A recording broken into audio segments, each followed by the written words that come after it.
Hello? Yep. Well, Andrew did something great. Hold on. Sorry. Yeah, that's how you start the show. Just shut out. My bad. Well, remember what happened last time your mic was live? Oh yeah, that's not Shit. good. If I'm Dude, looking I've at, never seen you that mad before. I was like, holy shit, man.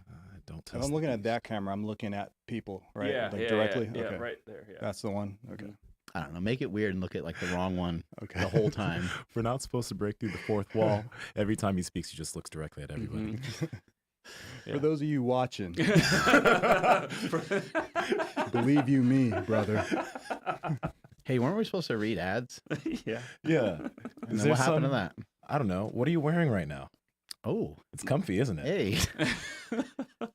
Well, I'm wearing some really short shorts, Nsima. They are You short. want to put your foot on the table? I don't Oh, I don't know Can- if I can can. he get there? I mean, I think I I can. think you can get I think there. I'm gonna hurt Don't- myself, don't- but Mike prepped me with this like ice training or something. Maybe Don't fart Let's see. too loud. Want us Let's to see. do it at the same time? Let's go. Oh! Yes. it's up there, Oh, but I still can't show my shorts. Okay, he has shorts on from Viore, and I have these nice ripstop joggers from Viore, and they're Very super cool. comfortable. Yeah, they feel great. Yeah.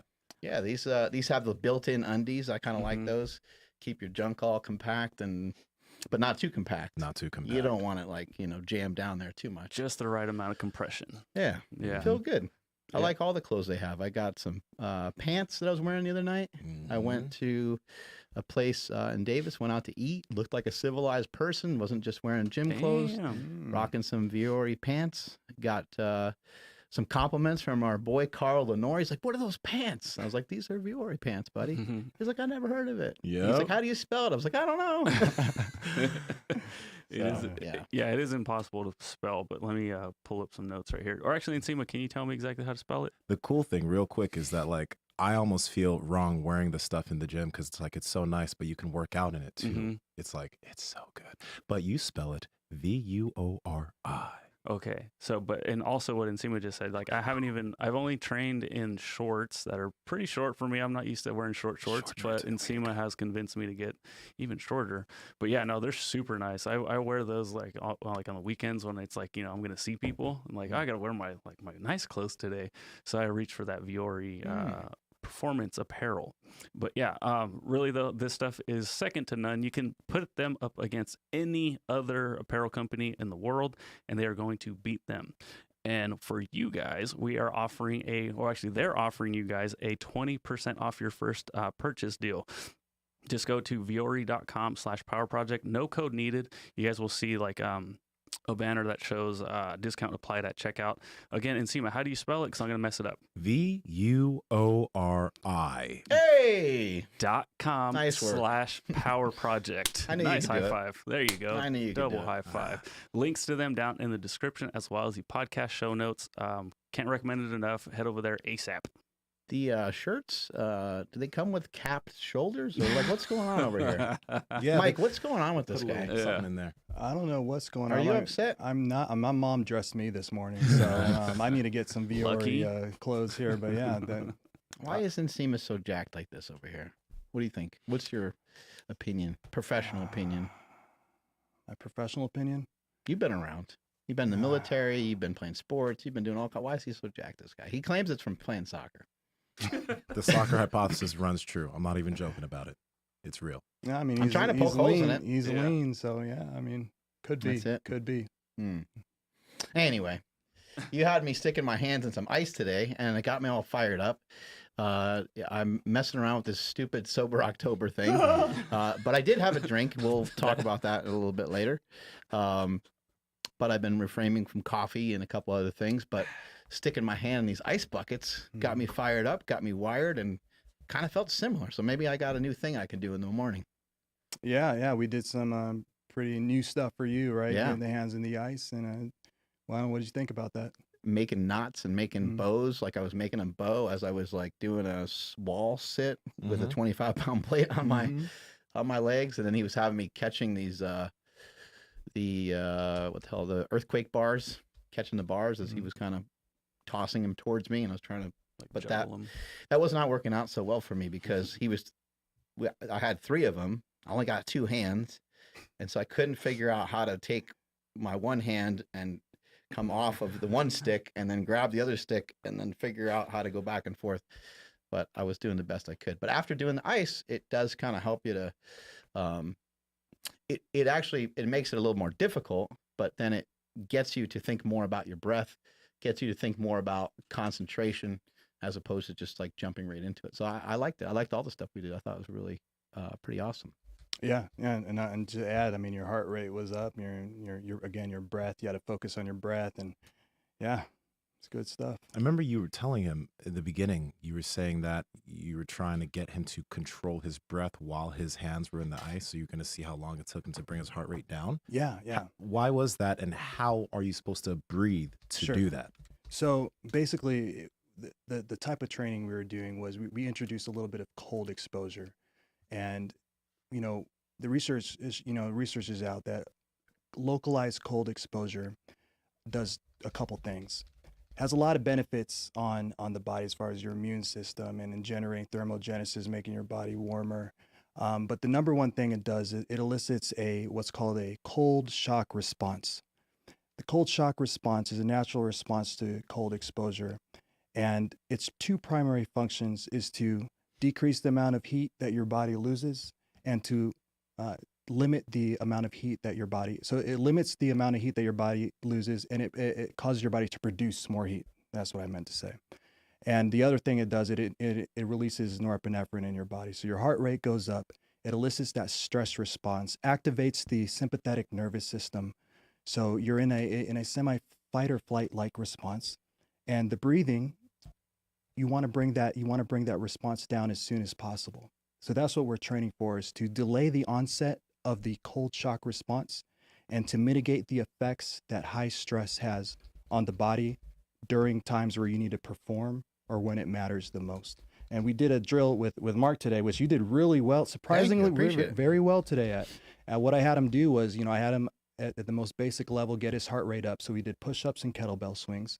Ideally, you want to get your heart rate up to as near to about 80% of your heart rate max as possible, a little bit more.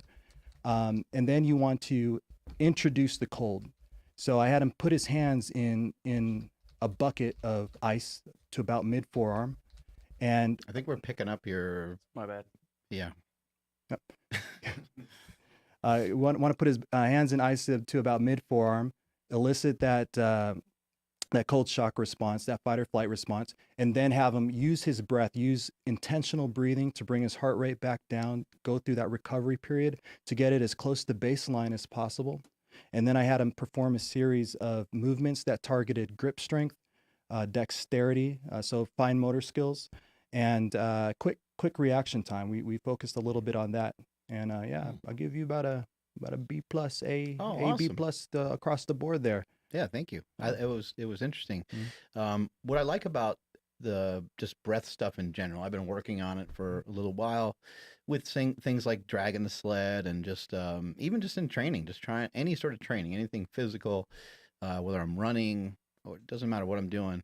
I work on trying to do some nasal breathing, which just in general makes me conscious of my breathing. And one could argue that maybe nasal breathing can, somehow be superior or can help you maybe, I don't know, gain maybe better cardio in a shorter period of time or whatever. But the whole point is that when you focus on like your breath, it gives you a focus. It gets you out of being like worried or concerned.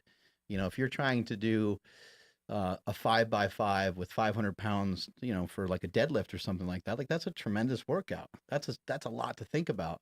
But if you just think the entire time about one cue, like, oh, I need to get my body back behind the bar. Like you think about that one cue the entire time, before you know it, you did 25 reps total. You did your 5-5 with 500 pounds. So returning back to your breath, even during those exercises, even though I forgot a bunch of times because I was going, I kind of like balled up and I could feel my neck tense. And then you were like, your breath, as soon as I go to breathe, I can kind of feel my whole body relax a little bit, even just like around my eyes, my face. I'm like, oh yeah, I'm kind of like gritting my teeth. Like, I don't know why I'm doing that. Cause that's what you learn is you're going to these default settings because your body is probably trying to protect itself and you're real clenched and it's not the most useful thing you can do. It seems like there's other things you can do more that are way more useful, especially when it comes to training. And that's looks like a lot of the stuff that you are incorporating. Absolutely, and that was exactly what we were trying to do today. Is there's a saying by the Stoics, the closer a man is to a calm mind, the closer he is to strength. So the calmer you can get your mind, the key to calming your mind is in your breath.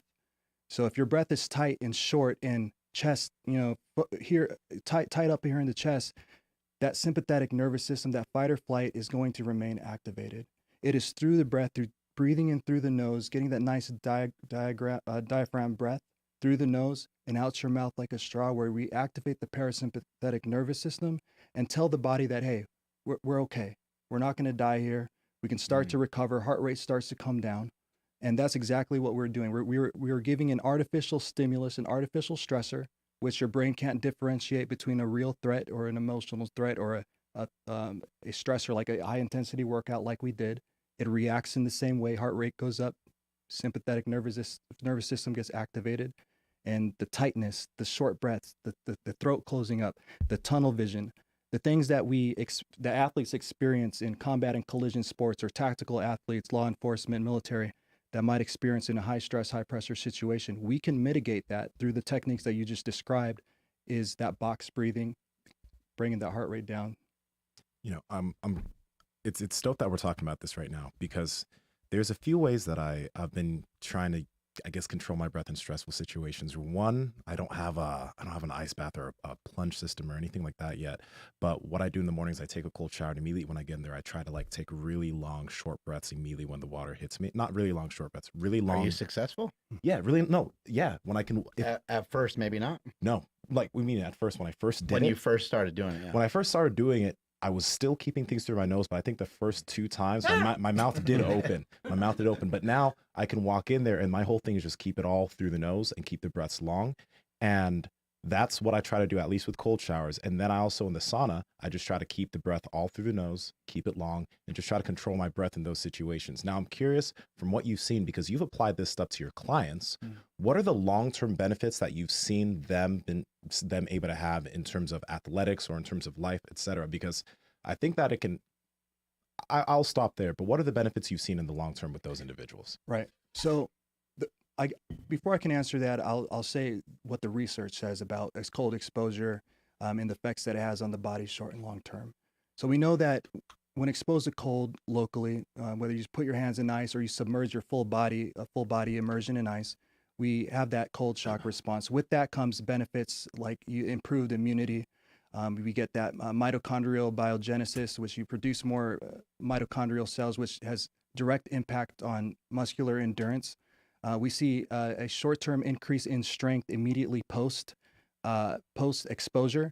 So grip strength primarily. They've done studies where they expose people to localized cold and then have them do grip maximal contractile grip tests, and they've shown an 8 to 9% increase in strength. But then that starts to decline over time as the longer the exposure. But that initial onset is an increase.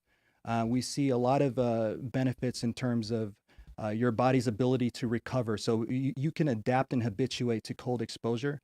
And at the end of the day, cold exposure is a stressor.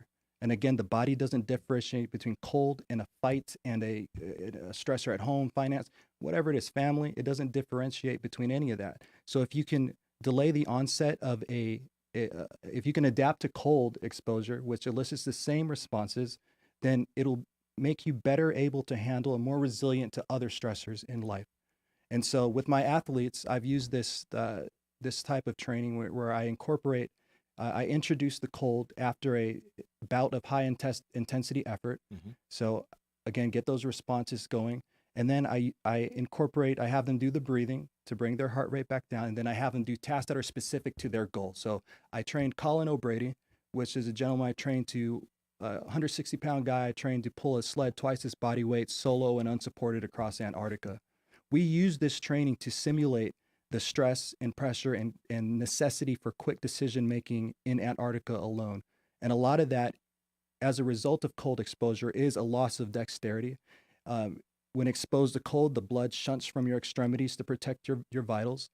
And his ability to tie knots, his ability to stay focused and stay in the moment, to bring his heart rate down, because in Antarctica or any extreme cold environment, if you sweat, you die. So he Can couldn't. you explain that? What's that mean? So I mean, the risk of hypothermia when someone is wet, or when your clothes are wet, or when you sweat, goes up significantly, and your time window for survival begins to diminish over time, right? So you want to stay dry in those environments, which is weird because Antarctica is actually the largest desert on the planet, but it's very cold. So if you sweat, you die. Water is a more efficient convector of heat than air. So you get cold 25 times faster than you would with air in water when you're wet. And So, he can't make any mistakes, like you were mentioning, like Right. tying his tent down, and like if that thing blows away, he's done. exactly. And did he write The Impossible first? He- Was that his book? He did. So Oh my gosh, and- that book's incredible. The audiobook is insane. It's so good. well, he talks about his experience of having to tie those knots and Yeah. having to focus, and where there's no margin for error. So in training, what can you do to simulate that? Well, at the base, at the core of it, I mean, this type of training isn't a replacement for strength training. It's not a replacement for whatever programming. I mean, the tried and true methods for getting someone stronger and increasing aerobic capacity. Those are staples that needed to be addressed. But what I did was take this type of training as a tool, as an add-on to kind of target that. I couldn't simulate Antarctica, but I could simulate the response to Antarctica by introducing cold, by getting his heart rate up, to initiating that fight or flight response and doing it. So what I had him do is I had him do something similar to what you did today. Do a series of calisthenic movements, and then I had him put his hands in ice, stay in that nice plank, had him bring his heart rate down as close to the baseline as possible with his breath, and then I had him sit in a wall sit, put a plate on his lap, and I had him solve with his hands, using his dexterity, was now diminished, solve little puzzle pieces. So very simple, like a puzzle that you would give a 3-year-old. But under stress and pressure, simple tasks become difficult. As we saw today, just tying a knot becomes a little bit more challenging. So I had him do that for rounds and rounds and rounds. And over time, as we saw with you today, even over time, he was able to delay the onset of that tunnel vision. He was able to delay the onset of that loss in dexterity. He was able to delay the onset of that diminishment of cognition that would, in Antarctica, when seconds matter, he can't afford to have that delay. And with you, I had you put your hands in ice, and I touched your body. I touched your body with ice. Hey now. Put some ice on your body. But the initial response, what was your initial response when I first put the ice in? Big gasp of air. Norepinephrine, got that adrenaline rush. Heart rate went back up. Breath went back up, very short. And then the second round, I did it again. It was a little bit less. Than the third round, I would touch areas of your body with the ice, and you had no response. You maintained that focus. You maintained the calm breath. And even something as short as 3 rounds of your first time doing this, you showed signs of adaptation and habituation to cold exposure. Now, you take this, you talk about the long-term effects. This stretched out over time can help mitigate those negative effects of cold exposure when you need to perform the most. And with my athletes, I've used this with boxers, I've used this with fighters, I've used this with Parkinson's disease patients, because we know that the research shows that high intensity intervals coupled with cognitive tasks and motor skill tasks that target fine motor skills and balance and coordination and strength after a bout of high intensity has proven to mitigate the symptoms of those with neurodegenerative diseases such as Parkinson's disease. And so if it can improve and slow the progression of the diminishment of those symptoms with someone who's suffering from a neurodegenerative disease, then someone with a healthy brain, and we know the brain responds to engagement, neuroplasticity, we know the brain constantly needs that stimulation, then it can help in the long term. Now, a lot of this is experimental. A lot of this is the research is limited. More and more, a body of research is growing every day. More and more is coming out, and it's anecdotal. But like I was telling Mark, the only way to better understand the mechanisms responsible for self-regulatory functions in our body is to test them, to see if it works in a controlled and safe environment. I don't recommend people go and submerge themselves in ice at home alone just to see if they can, and then go solve a puzzle. Don't do it. Do it in a safe and controlled way with a professional. I know that like last time you were here, I mean, the reason why you're here again is because I've been hearing more and more about ice therapy and cold therapy. And obviously there's been some amazing people over the last several years talking about ice.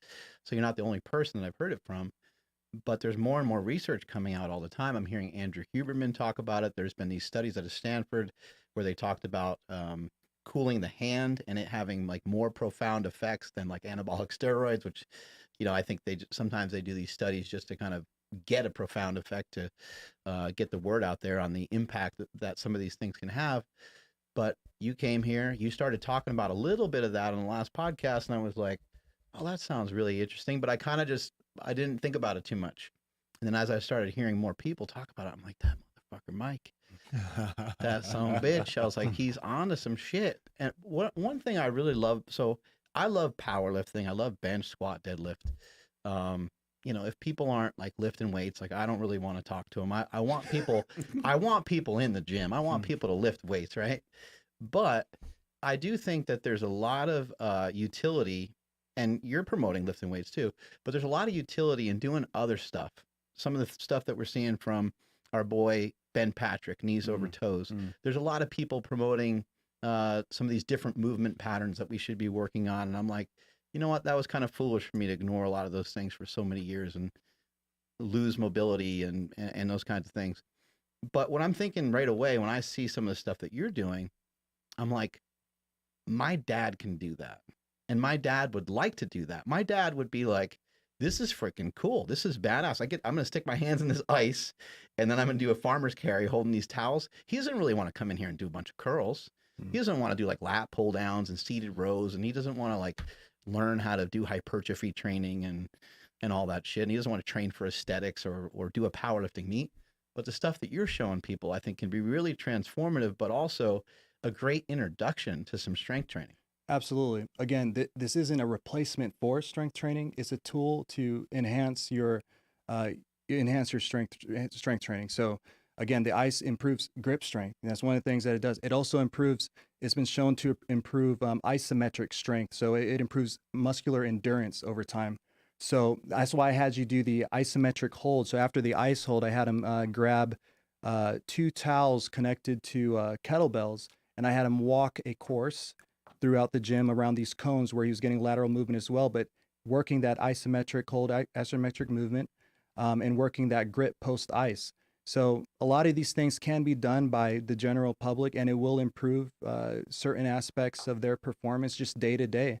And that's the great thing about it, is that we're using tools that are innate, that we already have in us. We have this response that's been ingrained in us for, thousands of years, and it's for a reason. I mean, they call it the hunter's response because after the vasoconstriction, after the blood leaves our extremities, there's after about 10 minutes at prolonged exposure, there's a rush of blood, vasodilation, that actually sends warm blood to your dexterity that allowed us to hunt in cold environments.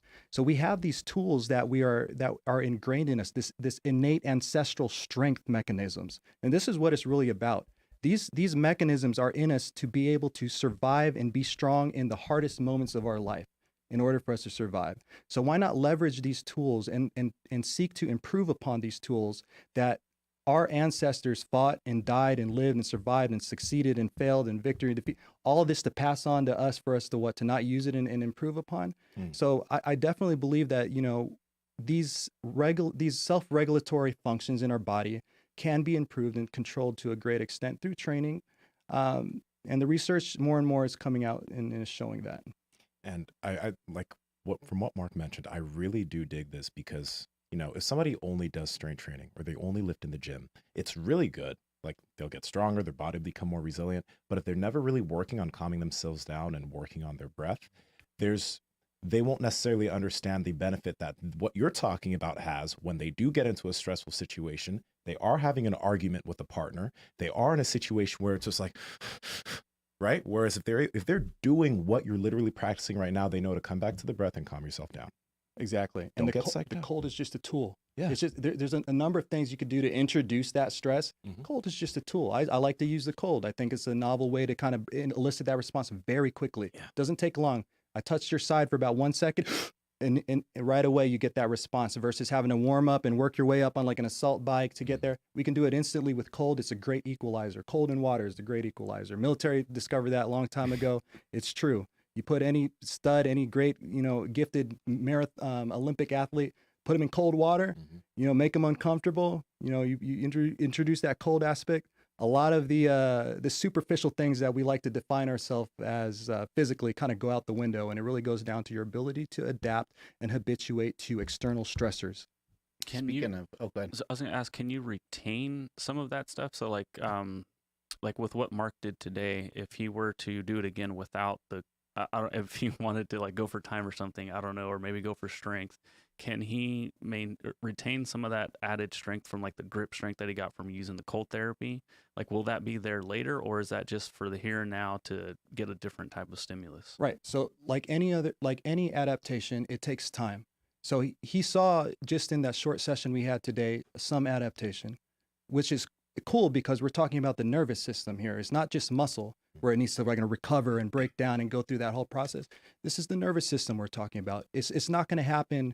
You're not going to see significant changes in 1 or 2 or 3 sessions.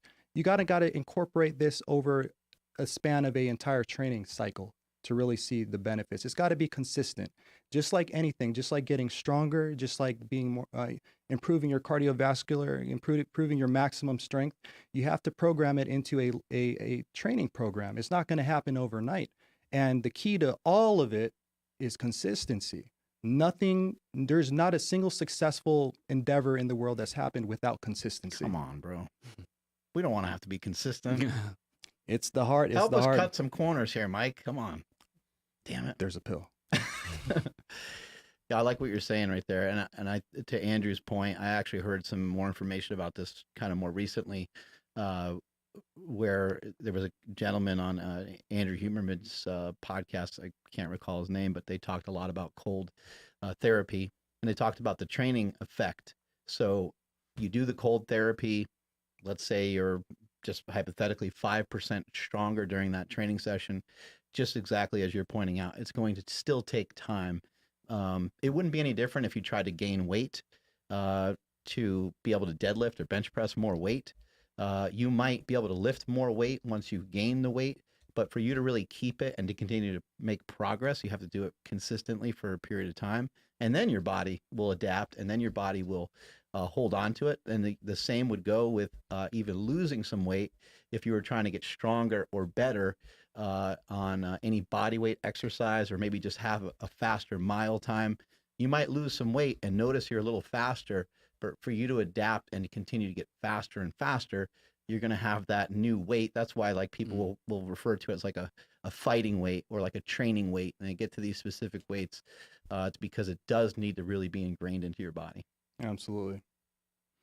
I'm also curious, because like when Andrew Koopman came here, he had this Palmer cooling device. So the difference between the Palmer cooling thing, or the Cool Mitt, I think it's called, and what Mark was doing is that there is no vasoconstriction, and it just like it circulates really cold water.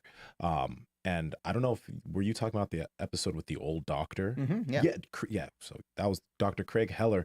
They were talking about how like because it doesn't cause vasoconstriction and it cools down from the palms, it like speeds up recovery. I think they had a guy come and do dips, right? And he was just doing set after set after set because he was recovering super quickly. But have you ever been able, or have you done any of that with athletes, or is it mainly using the ice and actually causing vasoconstriction? Right.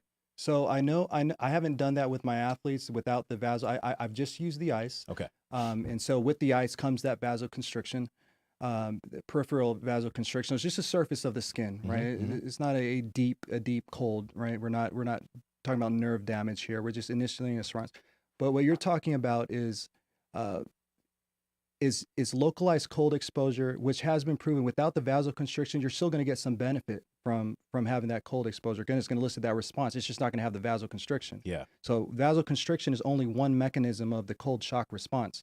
You're still getting the benefit from the body's response to limit heat loss and the body's response to thermogenesis, which is to produce more heat. So you're getting your metabolism and that thermogenic response. And then what goes into this also is diet and what you're eating, with the things to fuel that thermogenic response. I wouldn't recommend doing this training on like an empty stomach or, after a long fast or anything like that. You want your body to be balanced in that sense of providing the right fuel for the thermogenesis. But yeah, like you said, you're not getting the vasoconstriction, but you're still getting benefits from the cold water. Again, cold water is a better conductor, more conductive than air when it comes to heat loss, heat dissipation. And also, you're not getting that shock response that you probably got by putting your hand in there. But this also makes me curious on the day to day, as far as like maybe simpler things that people could do to, I guess, train this. Like I mentioned, like I do like cold showers, I do like saunas, right? But is there anything that people can do outside of this that could be easy, and that not even easy, just like something that they can do without having to get into a gym and get an ice bucket? Is there things that they could do that could yield this benefit? Yeah, absolutely. And you mentioned a great one is cold showers. Again, you want to build up to long cold showers. When I was training for the ice submersion record, and we can talk about that, but I use cold showers to kind of initiate that adaptation to cold exposure. It works. You expose yourself to cold water. You might start out with a warm shower, do your normal warm shower. Then let's say the last 30 seconds of your warm shower, turn it cold and go for 30 seconds. And then next go for about 45 seconds. Then over, the next week, go for a minute. And then maybe you build up to where you just start with that cold shower. But you'll notice that your response to the cold, that whether it's at the last 30 seconds or 45 seconds, and you do the whole thing, your response is what you have to look out for. Your heart rate, your breath. Right? It always comes down to the breath. So that first time, that last 30 seconds or even 15 seconds, you might just go, You see that breath? Oh my God, it's fine. Next time you do it, 30 seconds, you're just like, and then now you could do a whole shower where you're just like, and that's adaptation. I mean, your body has adapted. It's delayed the onset of fight or flight. And that's really what we're doing. We're delaying the onset of those negative physiological effects that will screw you in the times that what matters most, in a fight, in a competition, in life, in anything that you're doing. And that's all we're trying to do with the cold. It's just a tool. You mentioned earlier about like stress and focus. And some of the stuff I've heard is that due to your interpretation of stress and maybe interpreting the stress as being harmful or just bad in a sense, that our focus gets to be pinpointed on like one particular thing. I mean, we see this sometimes when someone's frustrated with somebody and they're mentioning all these things to you, and you're kind of thinking in your head, you're like, man, I wonder why they're so frustrated with this one particular person. But maybe they're so frustrated because they are focused on this singular thing and they can't really zoom out at all. Have you noticed with some of the training that you're doing that it's helped you in your personal life be able to maybe interpret some stresses that are coming your way in a little different manner? Or has it also maybe have been effective for some of the clients that you work with? Yes, absolutely. So, I found in my life, when I encounter a stressor, it's more helpful for me to focus, to not necessarily be a multitasker and focus on the task that's in front of me or the stressor that's in front of me. So when you're exposed to cold, when you're exposed to an external stressor like cold, it has a way of trimming the fat. So it has a way of eliminating what isn't useful to you in that moment. So when your hands were in the ice bucket, you were better able to focus on your breath than if your hands were not in that bucket. Why? Because your breath was the key to removing the stressor. You found that through a calmer breath, the pain, the perceived pain would be less, and you were able to. So it's true. So when you're faced with a stressor, you tend to zone in on only the critical elements. And so the guy who cuts you off in traffic is less relevant when your hands are in ice or when you're exposed to a stressor. So knowing the mechanism at work, that it is trimming the fat and getting rid of really what's not necessary, will help you kind of better handle stress management with other things that may happening in your life. It trims the fat. It puts you in. And the same thing, I mean, we can talk about cold as a tool. Another thing in life that does this, and some people might be familiar, is when you're going through bouts of just sadness or, perceived depression even, it trims the fat. Your words when you talk to people are more succinct. You're not as long-winded. You only say the things that are just critical to get your point across because you're battling, right? You're in a fight. In your mind, it's a stress. Your body doesn't know the difference. It trims the fat. It makes life more succinct, and you focus on the things that matter most. Yeah. And it's good to have control over that. And this type of training will help you have control over that. I'll say absolutely, like for sure when it comes to like, I notice this most when I do jujitsu because I mean, you're in a situation where you're grappling with somebody, but the level of calm I'm able to keep in all situations and rolling makes a massive difference in terms of like my gas tank. And even if I'm not in the greatest situation against somebody, I don't panic because the breath controls it. It makes a fucking huge difference. People like to sleep on the breath. They like to focus on the tangible, the things, the size of the muscle. They like to look at but the breath is the engine. Your lungs and your heart are the engine that controls all of that. And it doesn't get enough, I don't think it gets enough focus on.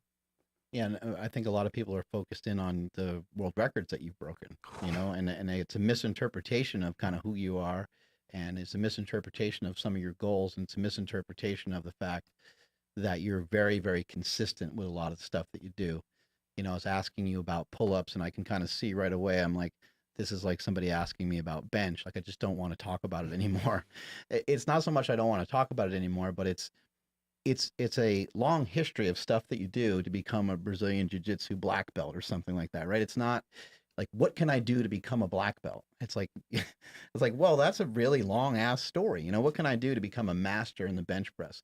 What can I do to become a world record holder in a pull-up? And it's like, well, you got a couple hours to listen to this story because there's a huge story involved in some of these things.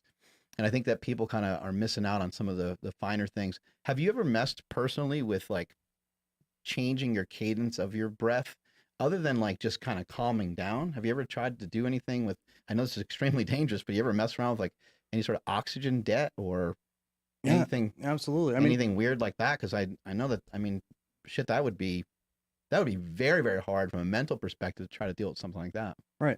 So so I have, intentionally and unintentionally, I sometimes I train in altitude, right? So you're looking at a decrease in blood oxygen saturation. Again, it's how you breathe in altitude that will, help either speed up that adaptation or make it so that you experience some symptoms of altitude sickness sooner, or make it so that it can make it easier or harder. It all comes down to the breath. And so I've been in situations where, sometimes, recognizing that I do need to saturate myself with more oxygen, get more oxygen to my muscles, not even at altitude, just maybe a high intensity workout. So I'll do, instead of the box breathing, which I had you do which was the focus of bringing your heart rate down to simulate that recovery, that parasympathetic nervous system activation, I'll do a double breath. So I'll go, and I'll take that second breath in on top of it. So when I take that breath, I'll bring my shoulders back, so I'll really expand my chest, but it's a diaphragm breath, right? But I'm just increasing that lung capacity.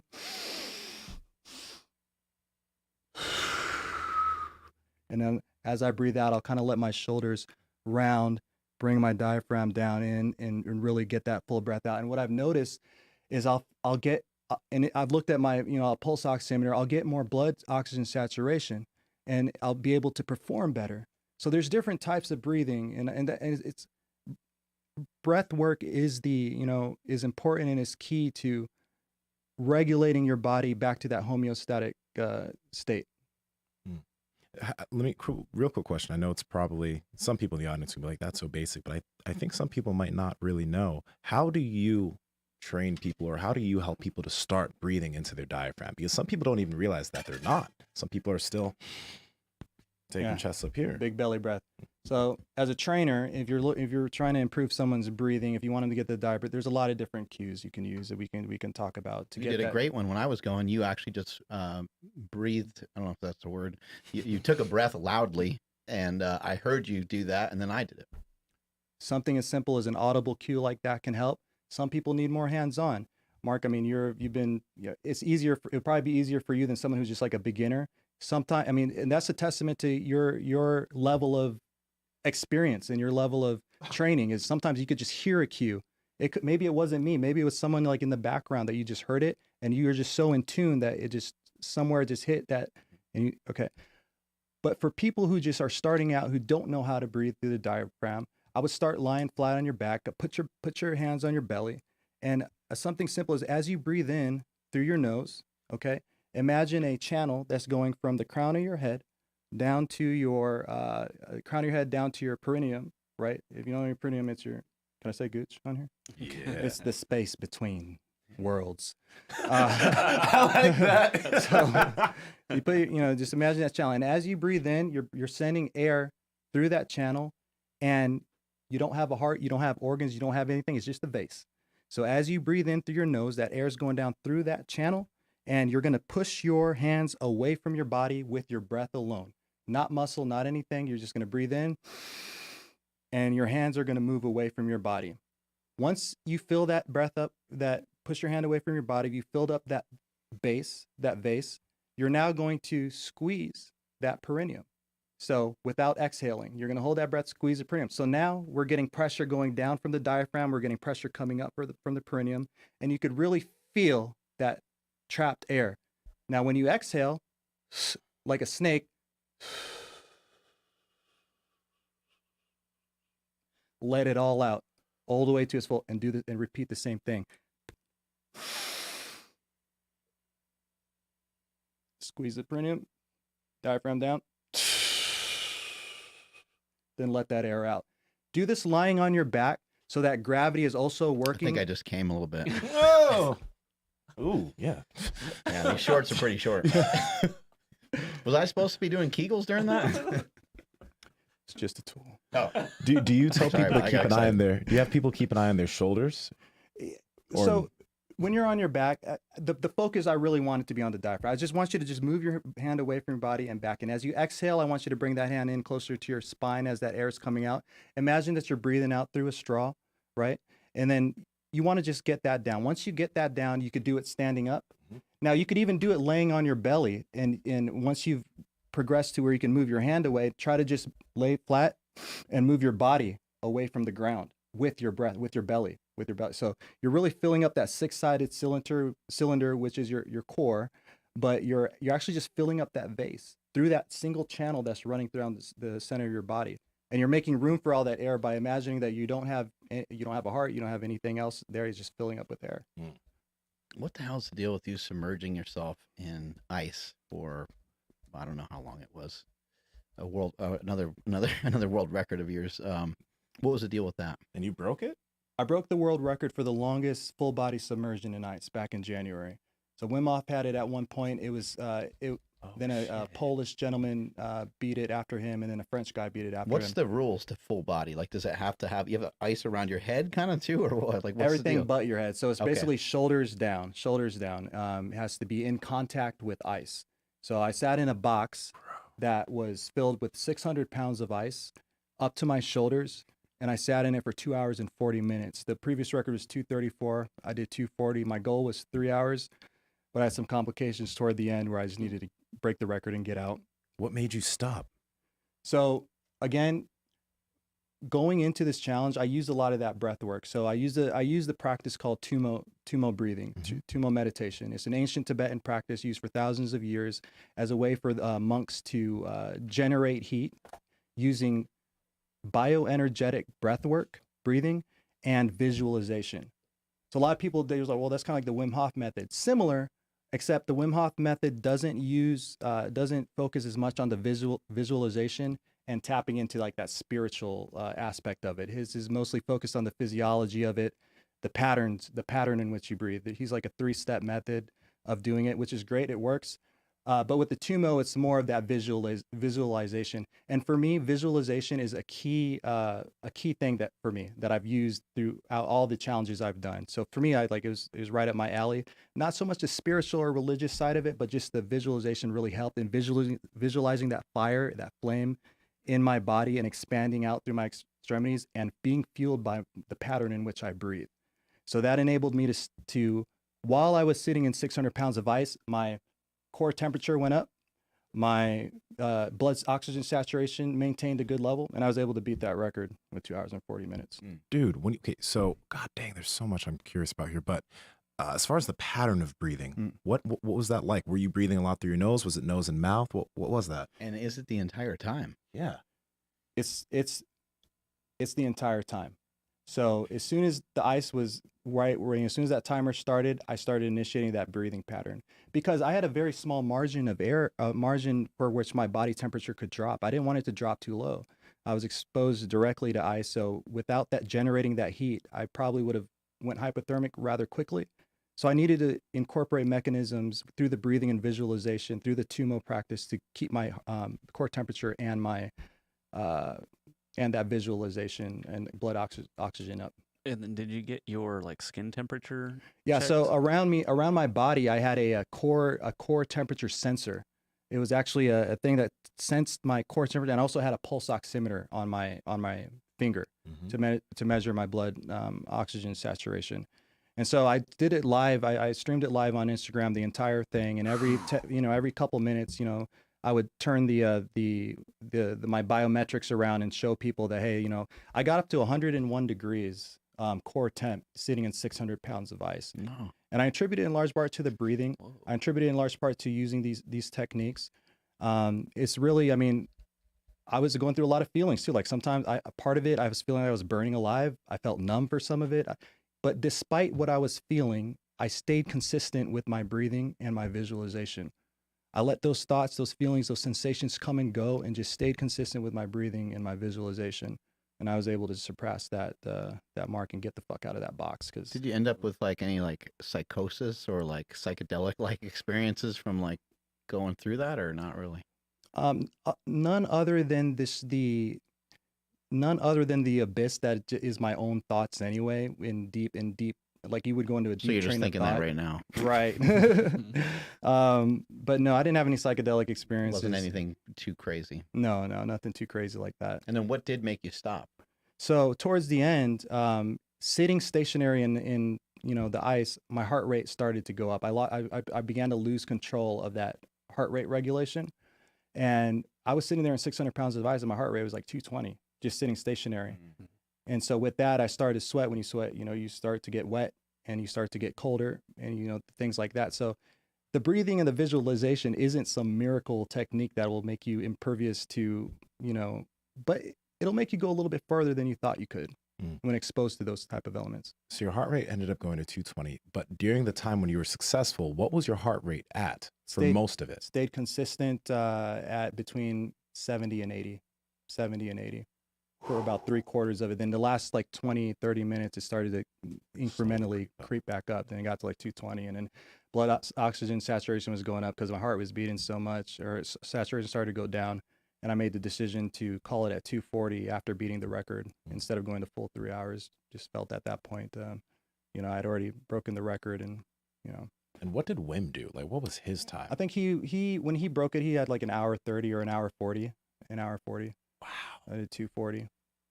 Yeah, I heard Joe Rogan recently talking about he just got in an ice bath and he was in there for like maybe just a couple minutes, and then he was like, "Ah, fuck it, I'm gonna stay in here for a while," and he stayed in for like 20 minutes, 30 minutes, something like that. And he said it was a big mistake when he got out. He said he was like, "Man, that was really dumb. I went in like too deep."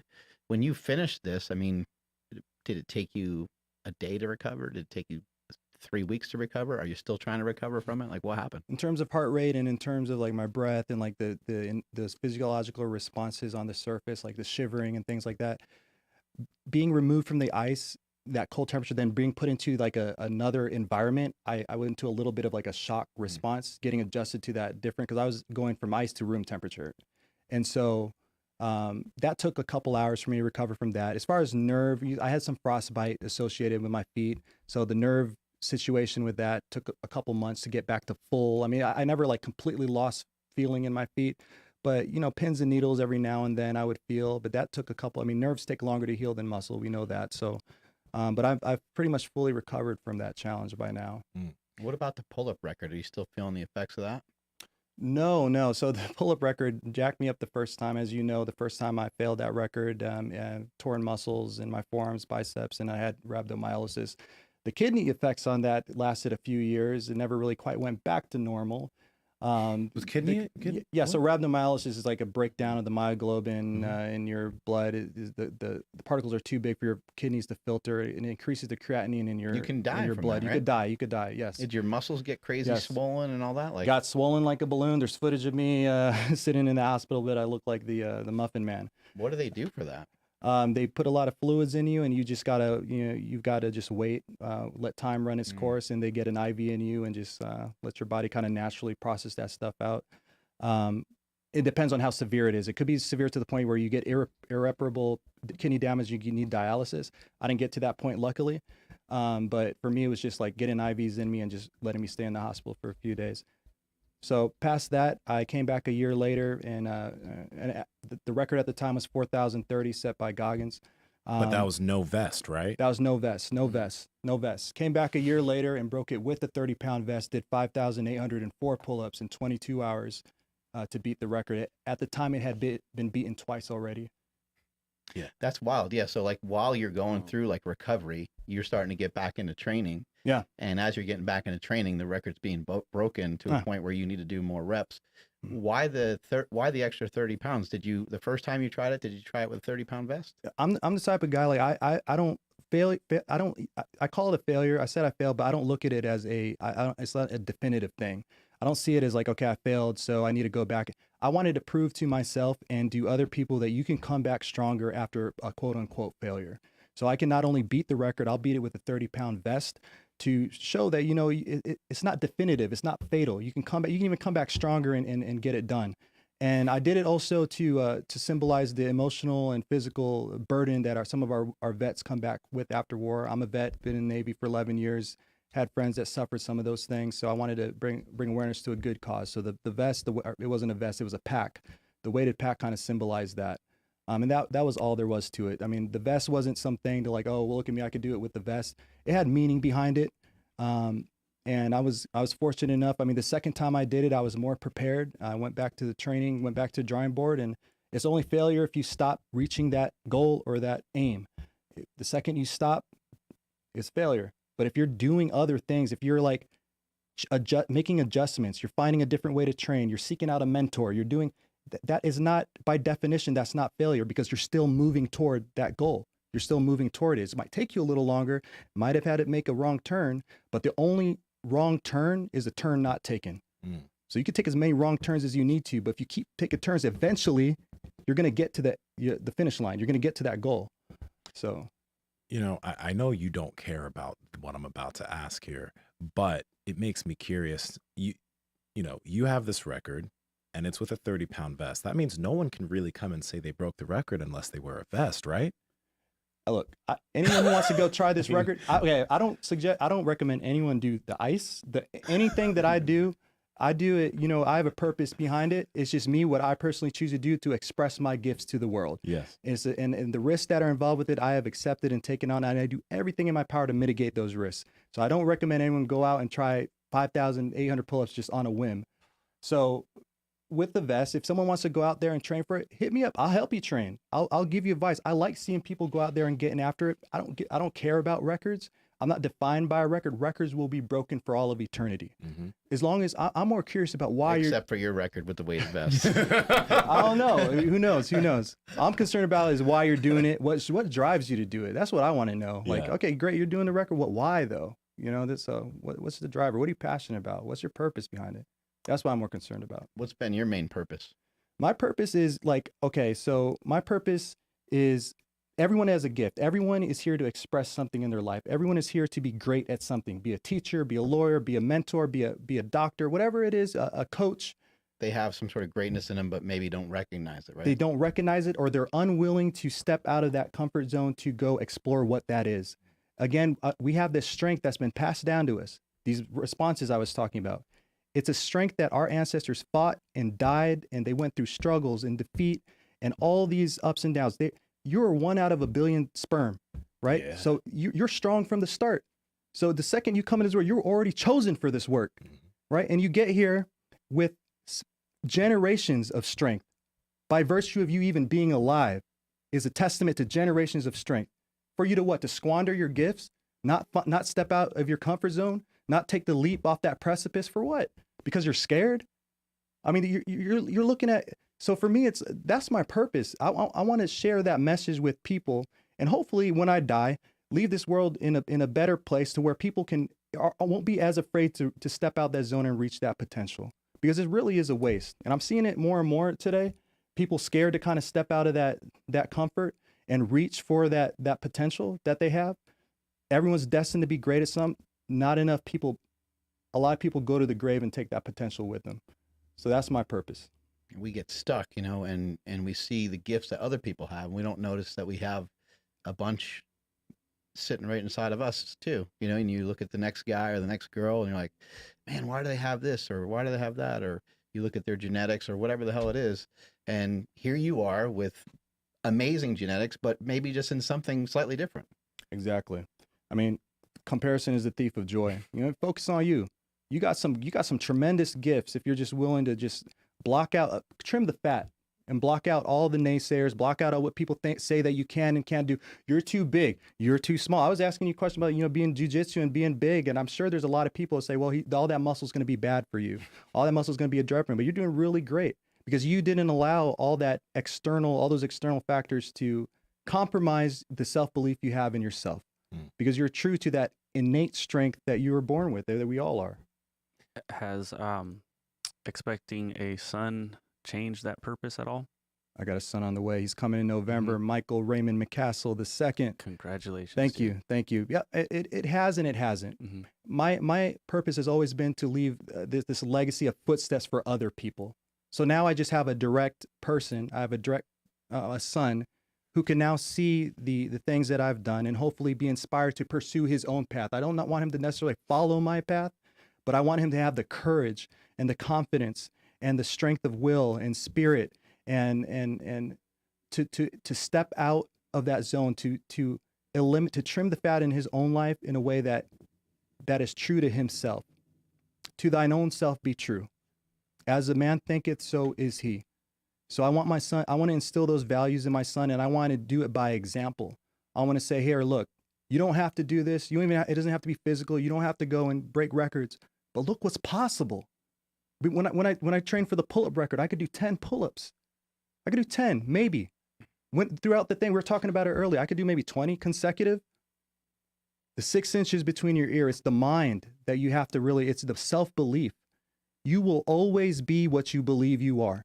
So if I went into training for any of these records or any of these things with a shitty self-belief or an underlying belief that I'm not good enough or I'm not worthy enough or the record's going to be beat, or, you know, if I just define myself by a freaking number on a Guinness sheet of paper, then I would not be living to my fullest potential.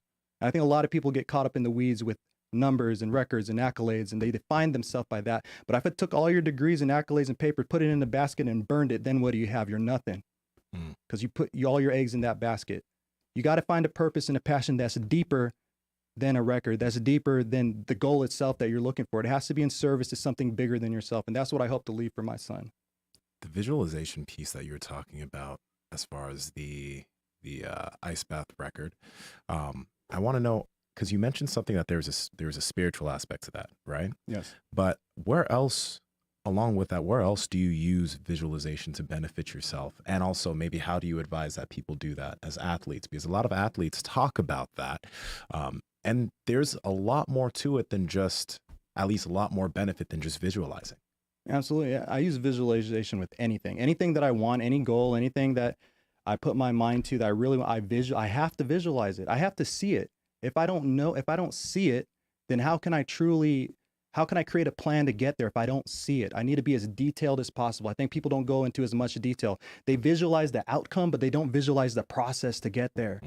They visualize what it feels like to stand on the stage first place. They visualize the feeling of the actual lift. They visualize the feeling of the performance in the moment. We have this idea that winning is the home run, that winning is the touchdown pass with no time on the clock, that winning is the late round knockout. That's the visualization. Doing the late round. That's not winning. Winning is the process. Every single day, visualization is, what is it going to feel like tomorrow morning when it's freaking cold outside and I got a set number of miles I got to run? How am I going to feel and how am I going to respond to that feeling? What's it going to smell like? What are the people around me? What do they look like? What are they going to say to me? How am I going to respond to that? Say, it's too cold. Stay in bed. Don't worry. I'm going to skip today. I'm good. I'm going to stay in. You go ahead. How are you going to respond to that? That's visualization. And people don't go deep enough. They just visualize the outcome. The daily grind is the home run. The daily grind is the touchdown pass. The daily grind is the standing on the stage. You have to make it that specific. It's not practice how you play. It's taking it a step further and saying there's no difference between the two. There's no difference between the two. I probably know 100 people that have broken some sort of substantial world record, even all-time world records in powerlifting, all different kinds of things. And I think I've only met, maybe there's like one other person that comes to mind that like could kind of care less about the record that they have. You're a unique person, and I really appreciate you sharing all that with us today. I think that that's an amazing perspective. I'm not really sure how you're wired the way you are, but you're tremendously humble, and it's great to have you here. So appreciate you coming out for today. Always glad to be here. What's the next thing on your mind? Because I know we got to get you out of here. Yeah, man. I'm still kind of taking a step back, focusing on the fundamentals, kind of recovering, rebuilding. I've done 8 of these labors, 8 of these feats in a very short amount of time. So I'm just kind of reassessing things with my body and kind of seeing where I want to kind of test myself next. I talked to you about something earlier. Maybe I'll start going to the drawing board for that. And, I'm kind of superstitious. I don't like to put it out there until I kind of got it all figured out. So How many labors total? I've done 8 total. I'm What are doing we going 12. for? 12 labors. Awesome, man. Andrew, want to take us on out of here, buddy? I will. So thank you everybody for checking out today's episode. Thank you to everybody in the chat room. You guys are awesome today. Please hit that like button on the way out. I know you guys just got a huge dose of motivation the way I just did. So thank you so much for that last bit there. That was insane. Yeah, some amazing perspective on being a parent, and you're not even a parent yet. Yeah. I was like, man, I'm Not just, that I know of. I'm I'm kidding. I look at my wife. She's going to kill me. She's going to destroy you. We'll edit that part out. But yeah, that was awesome. I took a lot out of that because my son's 8 months old, and yeah, he's amazing. But yeah, having that extra little dose of purpose and the way you laid it out, it hit really close to home. So thank you. But yeah, so everybody, make sure you guys like this video. And I don't want to mess up the spelling, but vioriclothing.com/power project, VUORI clothing.com/power project. Head over there right now and receive 20% off your first order off of the top of the line athletic apparel. Really second to none, and stuff looks good. Look at Mark and Nsima. There are looking sharp. I like that. Links to them down in the description as well as the podcast show notes.